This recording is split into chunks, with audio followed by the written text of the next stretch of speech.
Muhammad Ali was driving through rural Georgia when he saw something that made his blood boil: a diner with a whites-only sign in the window.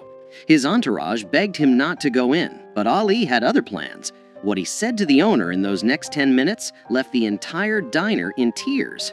It was the summer of 1974, just 3 months after Ali had shocked the world by defeating George Foreman in Kinshasa, Zaire, in the legendary Rumble in the Jungle. At 32 years old, Muhammad Ali was once again the heavyweight champion of the world. He was famous, he was powerful, and he was driving through one of the most racist parts of America. Ali and his small crew, including his longtime friend and photographer Howard Bingham, his trainer Angelo Dundee, and his assistant Bundini Brown, were traveling from Atlanta to a speaking engagement in a small Georgia town. The year was 1974, but in rural Georgia, it might as well have been 1954. The Civil Rights Act had been law for 10 years, but in this part of the South, old hatreds died hard. "We'd been driving for about 2 hours," Howard Bingham later recalled. "Ali was hungry, and we were looking for some place to eat. Then we saw this diner on the side of the road. It was a small, run-down place called Miller's Diner. The paint was peeling, the parking lot was dirt, and there in the window, plain as day, was a handmade sign that read, 'Whites only, no colored served.' Bundini Brown saw it first. 'Champ, keep driving, that place ain't for us.' But Ali had already stopped the car. He sat there for a moment, staring at that sign, his jaw clenched tight. 'Ali, come on, man,' Angelo Dundee said from the back seat. 'We'll find somewhere else. This ain't worth it.' Muhammad Ali didn't say a word. He just opened the car door and started walking toward the diner. 'Oh no,' Howard Bingham said, grabbing his camera. 'Here we go.' The three men scrambled out of the car and followed Ali. They knew that look on his face. They'd seen it before he walked into the ring. It was the look of a man who had made up his mind, and nothing was going to change it. When Ali pushed open the door to Miller's Diner, the bell above it rang, and every conversation inside stopped dead. There were maybe 15 people in the place, all of them white, all of them staring. Behind the counter stood a large man in his 50s, with a greasy apron and a face that had seen too much sun and too much hate. His name was Earl Miller, and this was his diner. He'd inherited it from his father, who had inherited it from his father. 3 generations of Millers had run this place, and 3 generations had refused to serve black people. Earl Miller's eyes went wide when he recognized Muhammad Ali. For a split second, something that might have been excitement flashed across his face. Then he remembered where he was and who he was, and his expression hardened into stone. "We don't serve your kind here," Miller said, his voice loud enough for everyone to hear. "Can't you read the sign?" The diner was silent. A few customers looked uncomfortable. Others looked eager, like they were hoping for a confrontation. One elderly couple quietly stood up and left. Muhammad Ali walked slowly to the counter, his eyes never leaving Earl Miller's face. When he spoke, his voice was calm, almost friendly. "I can read just fine," Ali said. "In fact, I've read a lot of things. I've read the Constitution of the United States. I've read the Civil Rights Act of 1964. And I've read the Quran, which teaches me that all men are brothers, regardless of the color of their skin." Miller's face reddened. "I don't care what you've read. This is my property, and I got a right to refuse service to anyone I want. Now get out before I call the sheriff." Ali didn't move. Instead, he did something that surprised everyone in that diner. He smiled. "You know who I am?" Ali asked. "Yeah, I know who you are. You're Cassius Clay, the boxer." "Muhammad Ali," Ali corrected gently. "And you're right, I am a boxer. In fact, I'm the heavyweight champion of the world. 3 months ago, I beat George Foreman, a man everyone said couldn't be beaten. I've fought the toughest men in the world, and I've won most of those fights." Miller crossed his arms. "What's your point?" "My point," Ali said, still smiling, "is that I could walk behind that counter right now, and there ain't nothing you could do to stop me. I could knock you out with one punch. I could tear down that sign in your window. I could make you regret every racist thing you've ever said or done." The tension in the diner was thick enough to cut. Miller's hand moved towards something under the counter, probably a baseball bat, or maybe worse. "But I'm not going to do that," Ali continued, his voice still calm. "You know why? Because I'm not here to fight you. I'm here to talk to you. I'm here to ask you a question." Miller's hand stopped moving. "What question?" "I want to know who taught you to hate." For the first time, Earl Miller looked uncomfortable. His eyes darted to the other customers, but none of them met his gaze. "My daddy," Miller said finally. "My daddy taught me that whites and coloreds don't mix. That's just how things are." "And who taught your daddy?" Ali asked. "His daddy, I guess." "And so on," Ali said, nodding. 3 generations of Millers, all teaching the next generation to hate people they don't even know. All teaching their sons that the color of a man's skin is more important than the content of his character. Ali leaned against the counter, his posture relaxed, conversational. "Let me tell you something about my life, Earl." "Can I call you Earl?" Miller didn't respond, but he didn't object either. "I grew up in Louisville, Kentucky," Ali continued. "When I was 12 years old, my bicycle got stolen. I was so angry, I wanted to fight whoever took it. A police officer named Joe Martin told me I better learn how to fight first, so he taught me how to box. You know what's interesting about Joe Martin, Earl? He was white." Ali paused, letting that sink in. "The man who changed my life, who set me on the path to becoming heavyweight champion of the world, was a white man. My trainer, Angelo here," Ali gestured to Dundee, "he's white. Some of my best sparring partners were white. Some of my toughest opponents were white. And you know what I learned? White people ain't all the same, just like black people ain't all the same. There's good ones and bad ones in every color." "That's different," Miller muttered. "Those are your people, your work people." "No," Ali said firmly, "they're just people. That's my point. When I look at you, Earl, I don't see a white man. I see a man who's scared." "I ain't scared of nothing," Miller shot back. "Yes, you are," Ali said gently. "You're scared of change. You're scared that if you treat black people like human beings, something bad will happen. Maybe you're scared your daddy would be disappointed. Maybe you're scared your customers will leave.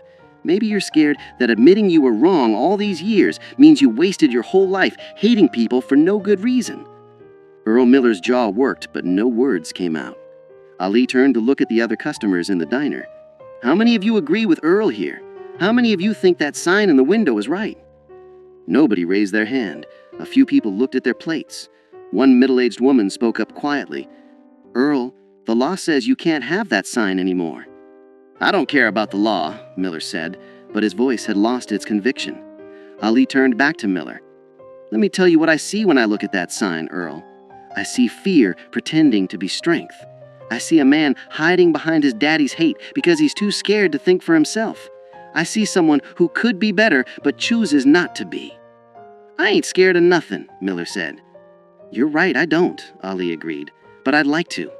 See, here's what I believe, and this comes from my faith, from Islam. I believe that Allah created all people equal.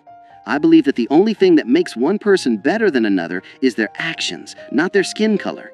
And I believe that it's never too late to change." Ali reached into his pocket and pulled out a $20 bill. He placed it on the counter. "I want to buy lunch for everyone in this diner," Ali said. "Black or white, it doesn't matter. I want everyone here to eat together, as equals, as human beings." Miller stared at the $20 bill like it was a snake. "I ain't taking your money," he said. "Why not?" Ali asked. "Is it because I'm black? Because I thought money didn't have a color." A few people in the diner actually laughed at that. The tension was beginning to break.